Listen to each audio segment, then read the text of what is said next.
Who's ready to get buzzed?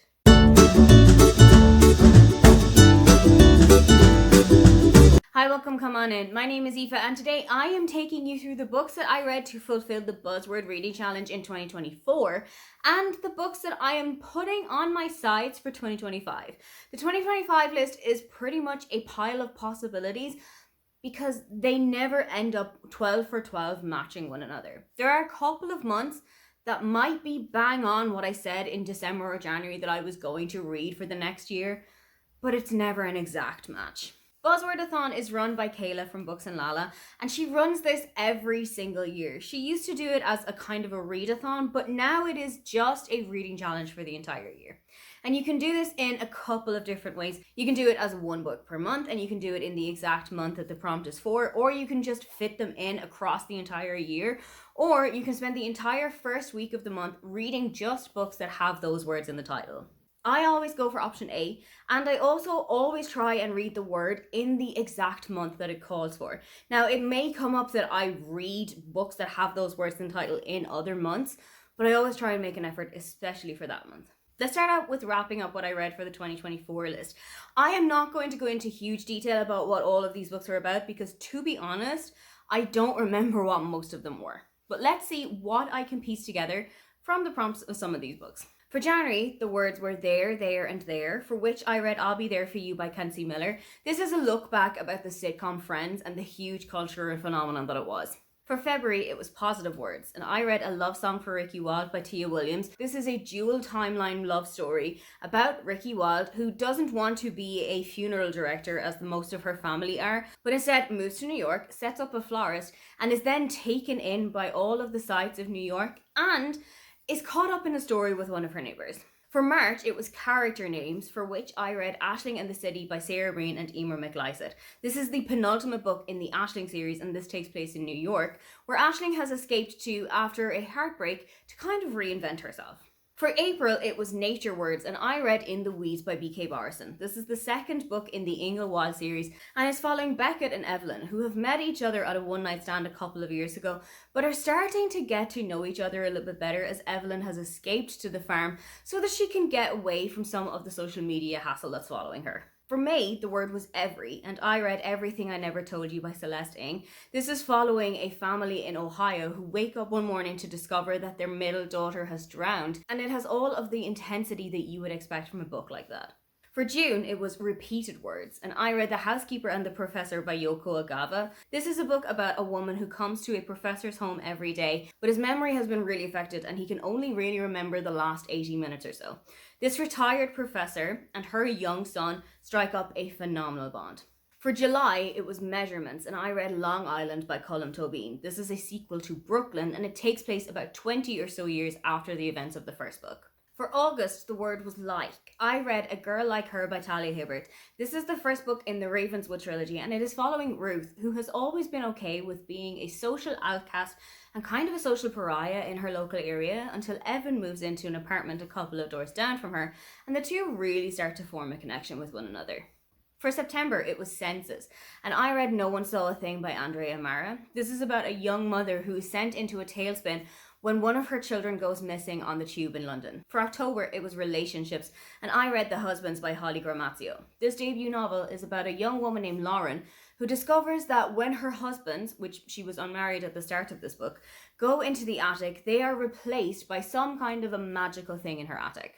November's word was Only, and I read Only Santa's in the Building by Alexis Daria. This is one of the Under the Mistletoe collection, and it is following a young woman who interacts with another person living in her apartment building while they're at a party one evening, and sparks really start to fly between them in a very festive way. For December, it was obviously holiday-related words, and I read The Christmas Swap by Talia Samuels. This is about a young woman who is drafted in as a fake girlfriend for one of her co-workers, but when she goes home with him for Christmas, she ends up falling in love with his younger sister. That was how 2024 went, but now it's time to look forward into 2025 and what it is that I am possibly going to be reading for the upcoming list. In January, the words are truth and lies, and I am going to put kind of both on those. You can go for an either or, but I've decided to go with All Our Lies Are True by Dorothy Koomson. I absolutely love Dorothy Koomson's work. I have read The Ice Cream Girls and I absolutely loved it.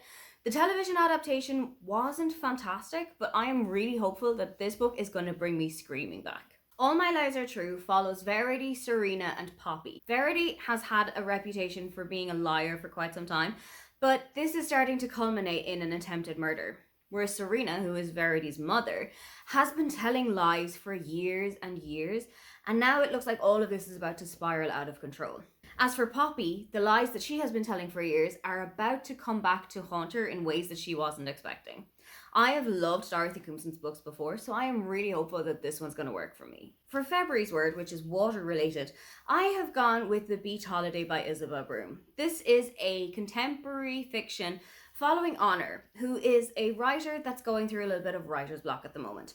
So she decides to jet off for the Hamptons in New York to kind of see how the other half live, but also to get some ideas for her new blockbuster novel.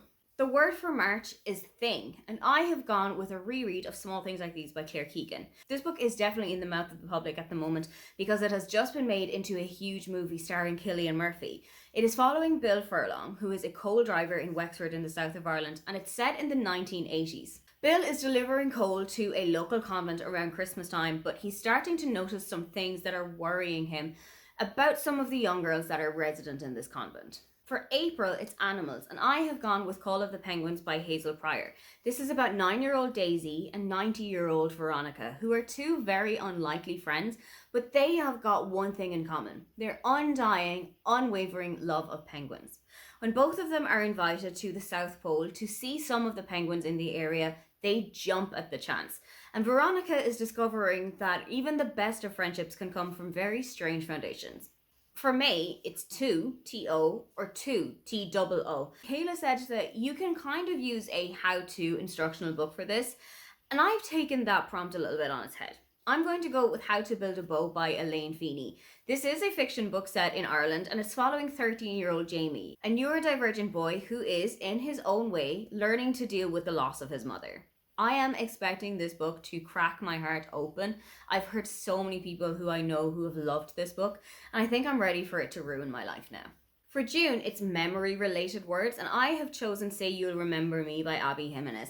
Abby Jimenez and I are kind of having a revival at the moment because I've had a good time with the books of hers that I've read recently, so I'm hoping that the story of Xavier the vet and Samantha, who has to fake date him, is going to win me around even more. For July, it's a book with punctuation in the title, and I have gone with Hey Zoe by Sarah Crossan. This is about Dolores, whose marriage falls apart when she discovers his AI sex doll in the garage. When she moves Zoe, the doll, into the house, things start to unravel, and the two of them start to actually form a bond. August's word is with, and I've chosen to go with You Belong With Me by Vari McFarlane. This is a follow-up to Who's That Girl, and it picks up pretty much where that book laid off, with Elliot standing outside Edie's front door with a declaration of love for her. However, Edie is about to discover that it can be pretty complicated when the third person in your relationship is the press. For September, the word is events.